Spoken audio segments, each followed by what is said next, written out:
Hi folks, you're with Tacitus today. Tacitus today, your pushback channel, and thank you for joining this audio radio live stream.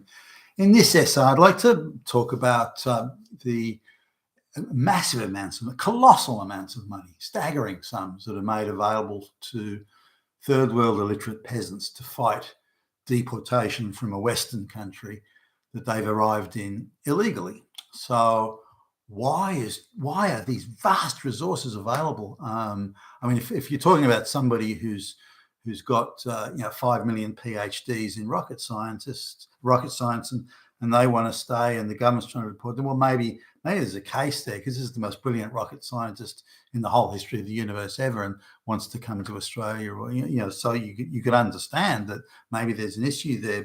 But these primarily are illiterate peasants with no skills and no work experience, nothing. They've got nothing to offer.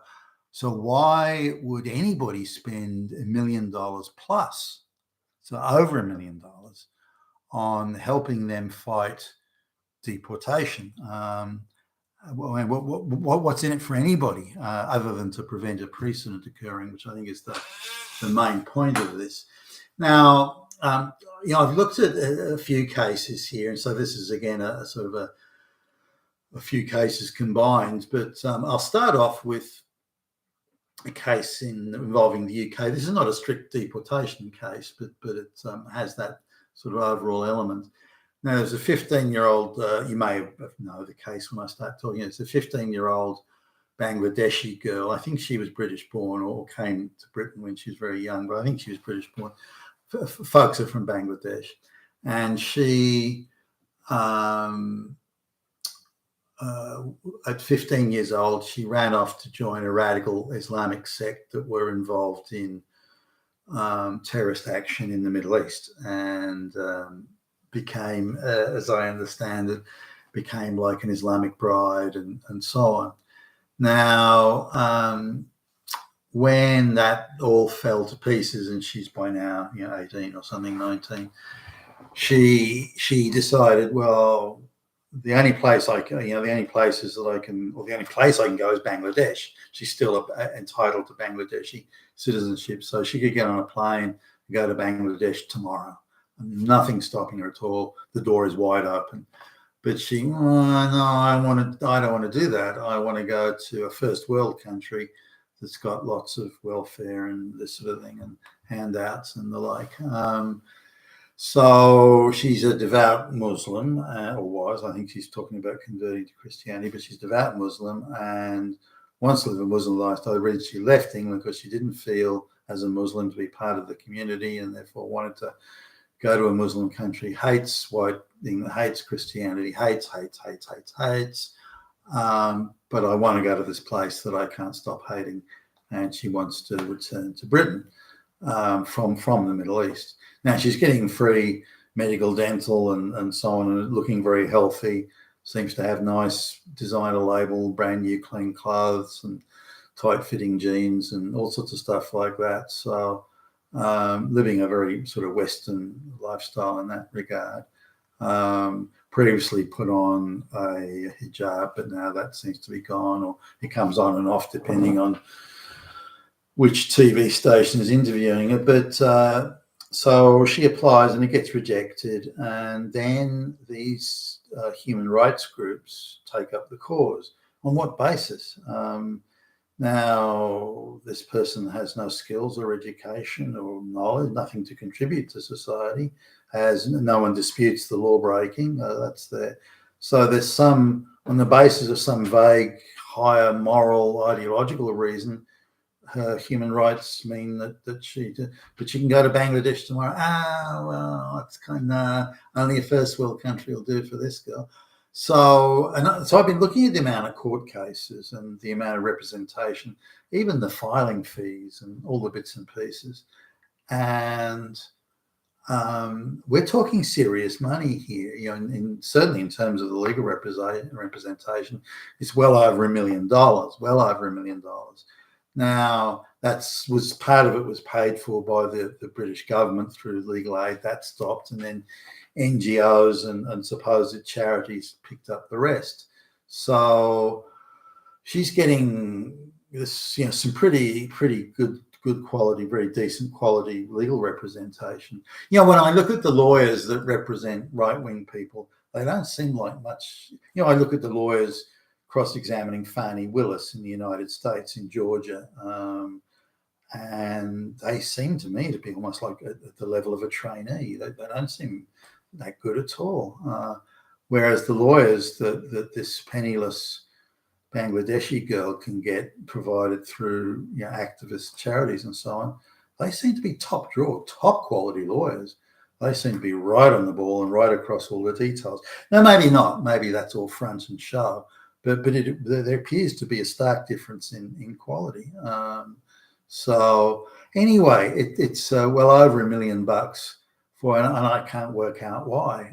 I can't get a $1 million legal representation, nor can white people. But for some reason, if you're brown or black, particularly if you're female or you're lesbian, then suddenly no amount of any amount of money is worth spending, and I can't follow this.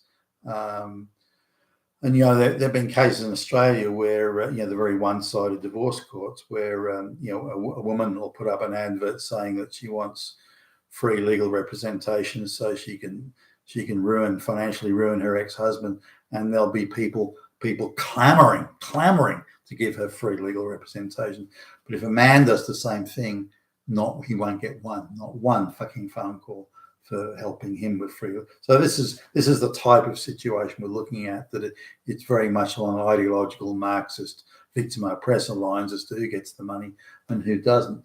Now, I've noticed that whenever there's white people to be deported, what's a white person to be deported back to France, a couple to be deported back to England, one back to Scotland, and so on, then they can't get any stay. There's no court will go, we'll hear your case, and so you can stay in the meantime, and there's none of that now.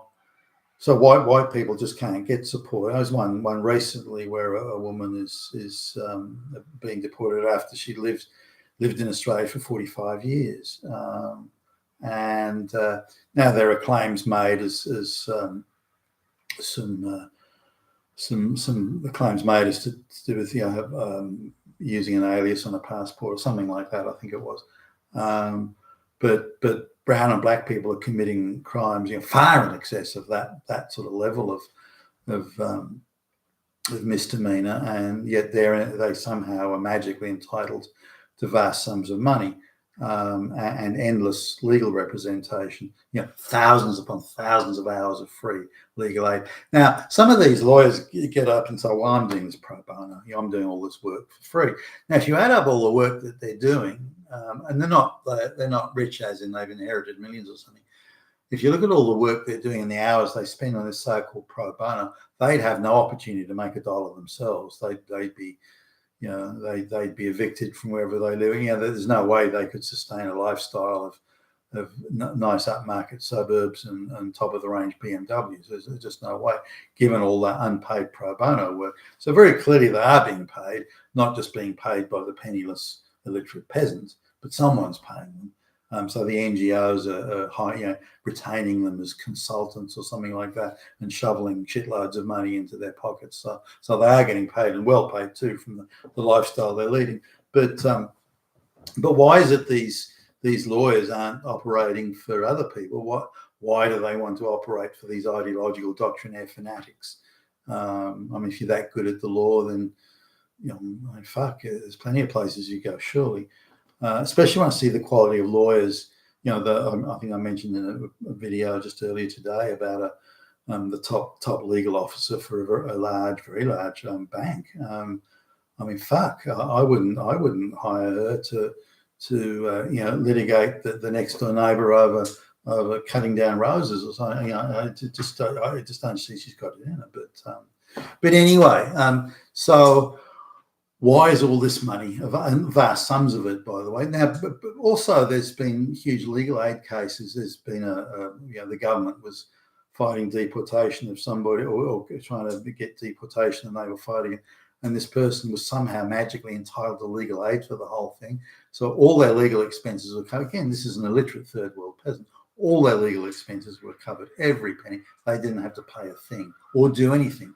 They didn't have the English language skills to be able to launch a case right through the entire court system. They didn't have that. Why does the court even agree to hear a case like this? So all the legal aid is paying all the legal bills. But on top of that, because they can't work, well, it's a family in this case, they all come over illegally because they can't work. Then the various activist NGO charities are paying all their food and accommodation. They're living a better quality of life than I do, and this is all paid for by, again, these NGOs and these charities and so on.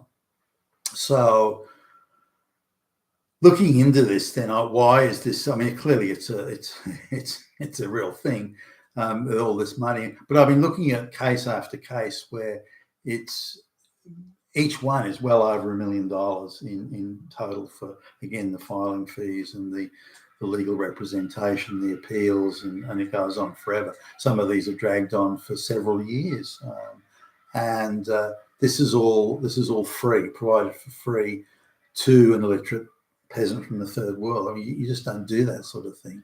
There are a gazillion better ways of spending $1 million, surely, than doing this. And again, what's this? So they win and they stay. What are they going to do?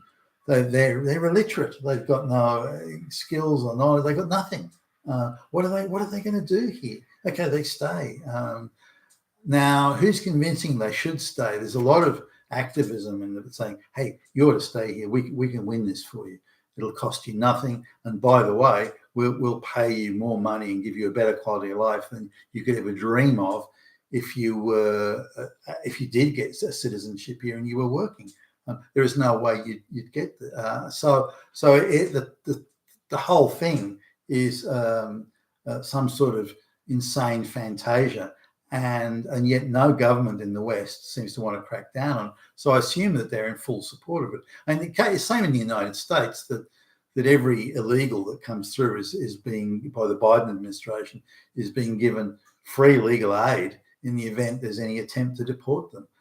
So the government is funding all the legal efforts against itself. I mean, for fuck's sake. But this is entrenched now, I think, in the entire immigration. It's part of the wider immigration scam. But a German engineer with his German accountant wife, they were here and they applied for citizenship and didn't get it. So, I mean, well qualified, skilled, speak good English, everything. They got everything going for them. And you'd think they'd be a highly desirable immigrant, but instead it was refused. And they there's no appeal process for them. The goons come around knocking on the door. You're out of here, buddy. I mean, where's the appeal process for them? It isn't it? But look, they're straight and white. So there you go. You've been a Tacitus today, your pushback channel, and thank you for listening.